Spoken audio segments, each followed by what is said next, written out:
celebrating the power of possibility. Hi, I'm Teresa Chasteen Dunn, and I believe anything is possible.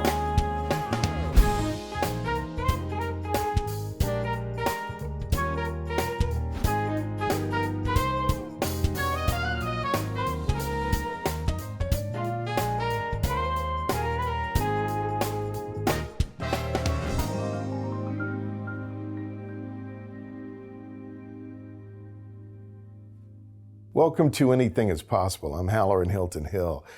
I get the great opportunity to tell great stories about great people whose lives prove that anything is possible. My guest today is Teresa Chasteen Dunn, fantastic CEO, a person that has incredible grit. As we're working through your story, you have an avalanche of things that I would imagine would sweep most people under. Like, for me, you would be a real candidate for depression. Number one, you built a company from nothing to something significant when learning. You got a major lawsuit coming against you with that. You have a daughter whom you love that has a major heart issue, and she has a real scare. In the middle of that, you find out that you have a brain tumor about the size of a golf ball behind your eye that is inoperable, or so they say. And as we kind of track through your story, I see something that is happening. People will tell you, well, we can't do this, and then you pick up the phone and make the call anyway. This doctor can't see you, you call anyway. This person can't do the, brain scan. I'll pay for it, let's do it tomorrow. There's something in you that even when people tell you it's impossible or that it can't be, you try anyway. What is that about? Well, again, I think it's not living in fear, choosing to But how did you get there? And were you always that way? I've been that way a long time. When I was about 20 and started my career teaching on the college level, I made a decision to do and not do certain things. One thing I decided is I'm not going to be closely around people who are always unhappy, who always blame everyone else for their life, because they'll drag you down. And then I decided I'm not going to embrace blame and shame and guilt. I mean, if I do something wrong, we all do. You have to forgive yourself and move on. And I think not caring what other people think, just living from your heart, it gives you a lot of courage.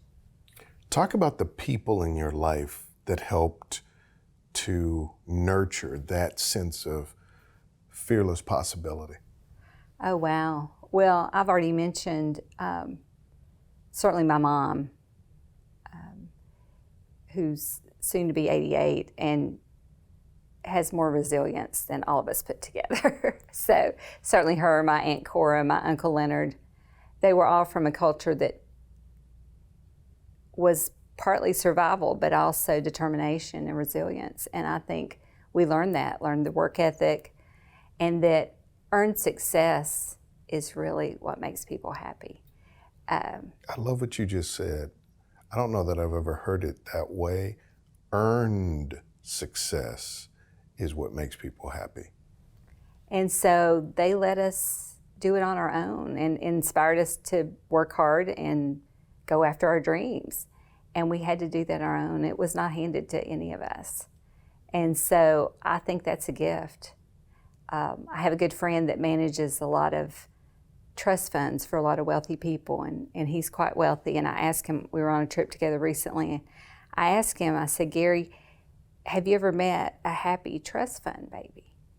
And he said, or child, adult. He said, not one. And he said the one request that he's made, his kids asked him what he wanted for his grandchildren, and he told them, make them work. Make them earn their success, because it makes the world of difference in how you feel. And I just do think also, I guess from a faith perspective too, I believe you can choose heaven or hell on earth. And I think every day we can choose which way we live. And I've tried to live heaven on earth, and I've had it. Now, has it been easy? No. But it's been worth it. Possibility powered by Pilot Flying J, Covenant Health, Home Federal, and the Knoxville News Sentinel. Coming up. So for context, let's look back. How did she find out she had that brain tumor? Having breakfast with my stepson, and my words just came out wrong, just for like 20 seconds. And I could tell they were. It's pretty amazing to come out of poverty, to find opportunity and to find possibility. And all of you have done really well. What did your parents do to encourage you to embrace the possibility that was in front of you?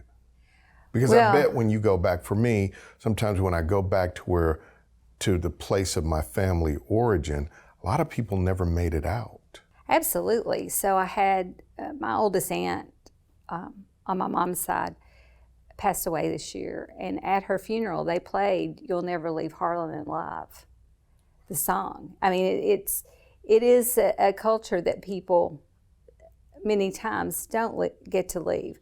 There's also some wonderful people there. My aunt on my dad's side stayed in Eastern Kentucky and was one of the biggest impacts on my life. Even though she never went to college and never had a career, she was so giving and generous, hardworking, but just so giving that that's still a big influence. She had a great life. And there's lots of happy people back there. It's not the success and wealth that, achieved that. But I'm so thankful we had that opportunity. I'd say, what did my parents do? My dad was a disabled veteran and died of service-connected issues. And my mom then has 5 children who need to go to college. And we all got to go to college on his GI Bill and on scholarships. We all earned, and we all worked. But she showed us a great work ethic and a great determination. They have grit. I was trying to think of a better word for it, but they have perseverance, and I think that's inspiring, and I think it inspired all of us to achieve. It's odd because even as a little girl, though, we were free lunch kids. I'm not sure we knew how poor we were, but I would just think I could do anything. I would look up at the stars and think I could be anything. And so I think a lot about what gives you that, and how can we inspire other kids to say, I might not have material things, but I can achieve my dreams. What do you think does that? Well, for me personally, I think it's hard to say. For me personally, it's been a strong faith, but I think it's also been not living in fear and just being willing to try anything. Courage. It is courage, and I get asked the question a lot of times, how have you had the courage to do the things you've done? But I think a big part of it is not choosing to live in fear, because there are people who every day live in fear. That's a big deal. Mm-hmm. So you grow up, you go to school, you decide you're going to become an educator, you build a wonderful career as an educator, you start to build a company that is connected to educating people. Looks like you got the dream story going. And you get hit smack dab with a health issue that was, when you told me the story about what happened with your health issue, I thought, this is a woman that has grit. Well, thank you. What happened to you? Well, in 2018, I decided that it had been 20-some years since we had rebid our company insurance. I decided to rebid our company insurance, and my sister, who is part of a big company, an executive in a big company that was built from the ground up, had been using TIS as their insurer. And so I had TIS come out and propose, and Bill Thomas and Kelly came to my office and made a proposal on what kind of insurance that WIN should have. And one of the things that Bill Thomas expressly recommended was for me to get more legal insurance. That what he saw as a risk in the market today was different than it was 20 years ago. That now, if you have a competitor who's large, they might come after you if you're taking and eroding their business or taking some of their market. And they might sue you, and you need good legal insurance. So I followed his advice and we went with TIS, and they have been wonderful. 3 months later, we got blindsided by a large lawsuit by a competitor against us. That was in May of 2018. In July of 2018, my daughter had to have a very serious open heart surgery. And she had to have her whole descending aorta replaced. And so it's major surgery. And so we did that at Emory. She did great. She didn't come out of surgery well. She came out half paralyzed. And my lifelong work has been brain research. You know, we built our products based on research of how the brain is mapped and how people learn and how they do things. And when Jess came out of surgery, they said, we don't know what it is, but straight down the middle of the whole left side of her body is paralyzed. She's blind in her left eye. She can't swallow because, you know, she's just paralyzed straight down the middle. They were planning to move her from Emory to Knoxville, to Patricia Neal. And they let me stay back there with her. And my husband, Lanny, came home thinking we were going to come to Knoxville with her the next day and start the long rehabilitative process. And so I got in there with Jess and I said, Jess, look, we know how the brain works. Somehow your brain has come unwired during this surgery. I want you to concentrate as hard as you can to move your left side. And she's kind of looking at me, but not looking at me, and in and out a little bit. And I said, just think about it as hard as you can. We need to remap your brain. And all of a sudden her foot moves, and then her hand. And then I can see that her body is waking up. And I called the nurse and they said, no way. And the next thing I know, she's dancing with the nurse out of the bed. Are you serious? And I'm texting my husband. I'm married to Lanny Dunn, who's also a CEO in Cookeville.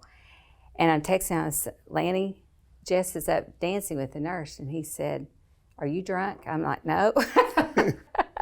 But it was just an unbelievable miracle. And they wrote on her pillow that she brought home with her, you are our miracle patient.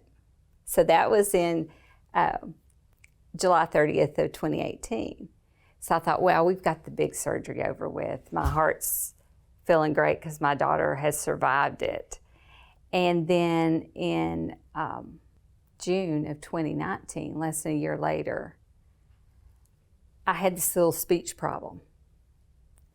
And I was having breakfast with my stepson, and my words just came out wrong, just for like 20 seconds. And I could tell they were. So I get in the car, I drive to Kingston, and I called Wes, and I said, Wes, I don't know what that was. And he said, well, I thought you were just being funny. And I just dismissed it. Well, then the next week, Lanny's bringing me for a deposition in Knoxville for this lawsuit we're in. It happens again. He's like, you've got to go to the doctor if that happens again. I said, well, it happened with Wes last Friday. He said, well, you got to go. And so I went to his doctor that I had never seen before. And he said, well, it could be a lot of things. It could be stress. It could be strokes, mini strokes. It could be your heart. We'll start doing tests. I said, I want a scan of my brain because the brain is so important to everything. And it's just been my life work. And he said, well, to get insurance to do that, you'll have to see a neurologist. It'll take a couple months. I'm like, no, I'll pay for it. And so I went next door. They said it would be a couple weeks, even though I was going to do it myself. I said, how about tomorrow morning at 7 a.m. would they come in and do it? And they said yes. And they came in. Well, when they saw the scan, they're like, go get the doctor, go get her husband. And I knew I had a brain tumor. And so it was about the size of a golf ball right behind my left eye. So it was large. And I had swelling all over my brain. And what was really strange about it, I'd never had a headache or symptoms. It was just those little aphasia, is what they call it, where you have this speech issue, very brief. And that's how I learned I had a brain tumor. So all of this is happening within the space of 18 months to 2 years. It's one thing after another.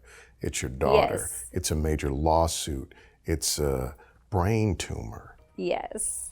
Do you see why I say you're a person of possibility? Do you see why I say you are a person that has grit? Because how do you get to the other side of a brain tumor and sit here today fully functional and full of joy and light and possibility? Well, I've just had the most amazing life.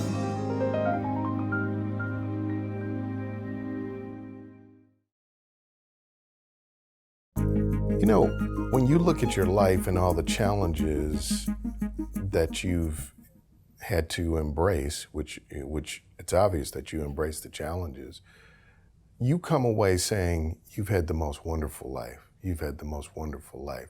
Is that part of the way you program your brain to make it more resilient? In other words, framing your life that way, does that create, and from your brain research, does that make you more resilient? Is the way we frame our experience critical to how we experience things? I think it absolutely is. And so there's a lot of new research. I follow this group of researchers out of Harvard, and some of them are happiness researchers. Yeah. And they talk about how important it is to scan for positive things in the world instead of negative. If you want to scan for negative, they're easy to find. I mean, it's out there if you want to always scan. But if you get in a habit of scanning for positive things, it does remap your brain. I also would say that I've started to feel like deep social connection is so important. Mm-hmm. You know, I used to tell my kids, I'd tell Blake and Jessica all the time, happiness is a choice. And they're great kids, but I wanted them to be happy, and my grandkids too. And you just want them to be happy because it's so important as a parent. And but I've changed that a little bit. I think happiness is an interconnected choice. I think you've got to have connection to be happy, and I think we're in a connection crisis. And I hope, going forward, that I can help with that. And I would add something about my brain tumor that I think is important. And the only fear that I had in that whole situation was waiting to see if the pathology was benign or cancer. And I was concerned. My husband's first wife died of a long-term bout with cancer, which was extremely painful for him to deal with. I did not want him to have to go through that again. But when I got the report that it was 100% benign, that was a huge weight lifted too. But that was my only concern. Otherwise, I was ready. In fact, I would have preferred to go on to heaven than go put him through that. You made it to the other side. Yes, sir. You won the lawsuit.